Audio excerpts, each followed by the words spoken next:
Hello everyone, so how to use Zoom chat mentions. So you can use @all in Zoom chat.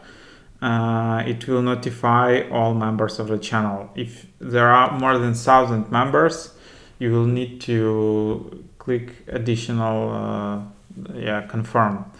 So you can also notify specific user, add specific username, and then you can use hashtag channel name and then and start a link to another channel. So there you have it. So basically pretty similar as on Slack, for example. So for example, just type @ and you will see on desktop the list of participants. Then you can select it. On mobile, again, just enter the first character of the mention @ or hashtag, and you will see a list of contacts. So that's how it works. Feel free to use it.